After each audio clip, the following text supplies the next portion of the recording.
जाते हैं, आप आरएसएस प्रमुख के पास जाते हैं, आप नरेंद्र मोदी के पास जाते हैं, आप अखिलेश यादव के पास जाते हैं, लेकिन 2013 का दंगा कराने वाले अखिलेश यादव के पास जाते हैं, लेकिन असदुद्दीन ओवैसी आपको सांप्रदायिक दिखाई देते हैं। आप चुनाव हारे, जिम्मेदार हम।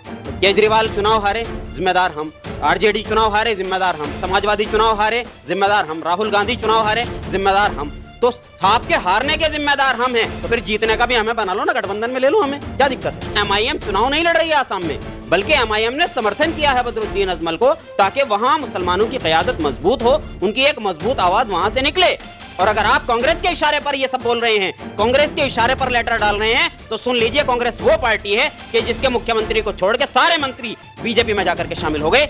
अगर इनको कमजोर करना है तो हमें बैरिस्टर असदुद्दीन ओवैसी और बदरुद्दीन अजमल मौलाना जैसे लोगों के साथ ही जुड़ना होगा। अच्छा, सियासत से आपका कोई लेना देना नहीं है, लेकिन जमीयत में सियासत करते हैं आप। जमीयत को कुर्सी के चक्कर में जमीयत को दो हिस्से कर देते हैं।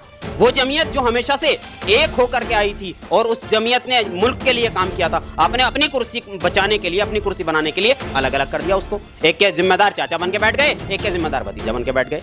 हाँ, ये मौलाना महमूद मदनी वही है ना जो एक हफ्ता पहले कह रहे थे कि मुसलमानों को कॉर्नर्ड कर दिया गया है, ह्यूमिलेटेड है मुसलमान, अनसेफ है मुसलमान। तो फिर मुसलमानों को सेव करने के लिए, मुसलमानों को ह्यूमिलेशन से बाहर निकालने के लिए, कॉर्नर्ड से बाहर निकालने के लिए क्या मुसलमानों की क़यादत की जरूरत नहीं है? वो अगर असदुद्दीन ओवैसी या मौलाना बदरुद्दीन अजमल मिलकर के करते हैं तो आपको क्या दिक्कत है उससे? हाँ, सिटीजन अमेंडमेंट एक्ट आया तो राहुल गांधी बोल रहे थे, सिटीजन अमेंडमेंट एक्ट आया तो अखिलेश यादव बोल रहे थे, बेचारे असदुद्दीन ओवैसी तो चुप थे, मौलाना महमूद मदनी बोल रहे थे, मौलाना अरशद मदनी बोल रहे थे, यही लोग बोलते हैं ना। असदुद्दीन ओवैसी तो बेचारे पार्लियामेंट में खामोश बैठे रहते हैं। जब 3 तलाक बिल आता है तो कांग्रेस एक मौलवी को पार्लियामेंट में बोलने नहीं देती, मौलाना असरारुल हक साहब एमपी जो कांग्रेस के एमपी थे। तो ये हमारी क़यादत को बात करने देंगे, हमारे लोगों को बात करने देंगे? तो आप जब हमारे लोगों को बात ही नहीं करने देंगे तो हमें अपनी क़यादत को खड़ा करना पड़ेगा, हमारी मजबूरी है। मौलाना सलमान अजहरी पे खामोश, मौलाना कलीम सिद्दीकी पे खामोश, मौलाना तौकीर रजा पे खामोश, मौलाना अब्दुल्ला सालिम चतुर्वेदी साहब को गिरफ्तार किया गया उस पे खामोश, लेकिन जब बैरिस्टर असदुद्दीन ओवैसी साहब कहीं जाएंगे तो इनको तकलीफ होने लगती है। आप आरएसएस प्रमुख के पास जाते हैं, आप नरेंद्र मोदी के पास जाते हैं, आप अखिलेश यादव के पास जाते हैं, लेकिन 2013 का दंगा कराने वाले अखिलेश यादव के पास जाते हैं, लेकिन असदुद्दीन ओवैसी आपको सांप्रदायिक दिखाई देते हैं। आप चुनाव हारे, जिम्मेदार हम। केजरीवाल चुनाव हारे, जिम्मेदार हम। आरजेडी चुनाव हारे, जिम्मेदार हम। समाजवादी चुनाव हारे, जिम्मेदार हम। राहुल गांधी चुनाव हारे, जिम्मेदार हम। तो आपके हारने के जिम्मेदार हम हैं, तो फिर जीतने का भी हमें बना लो ना, गठबंधन में ले लो, हमें क्या दिक्कत है। एमआईएम चुनाव नहीं लड़ रही है आसाम में, बल्कि एमआईएम ने समर्थन किया है बदरुद्दीन अजमल को, ताकि वहां मुसलमानों की क़यादत मजबूत हो, उनकी एक मजबूत आवाज वहां से निकले। और अगर आप कांग्रेस के इशारे पर ये सब बोल रहे हैं, कांग्रेस के इशारे पर लेटर डाल रहे हैं, तो सुन लीजिए, कांग्रेस वो पार्टी है कि जिसके मुख्यमंत्री को छोड़ के सारे मंत्री बीजेपी में जाकर के शामिल हो गए।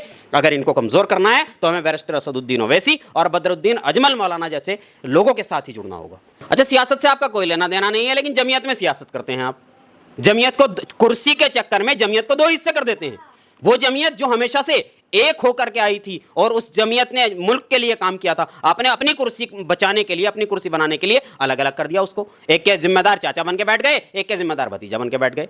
हाँ, ये मौलाना महमूद मदनी वही है ना जो एक हफ्ता पहले कह रहे थे कि मुसलमानों को कॉर्नर्ड कर दिया गया है, ह्यूमिलेटेड है मुसलमान, अनसेफ है मुसलमान। तो फिर मुसलमानों को सेव करने के लिए, मुसलमानों को ह्यूमिलेशन से बाहर निकालने के लिए, कॉर्नर्ड से बाहर निकालने के लिए क्या मुसलमानों की क़यादत की जरूरत नहीं है? वो अगर असदुद्दीन ओवैसी या मौलाना बदरुद्दीन अजमल मिलकर के करते हैं तो आपको क्या दिक्कत है उससे?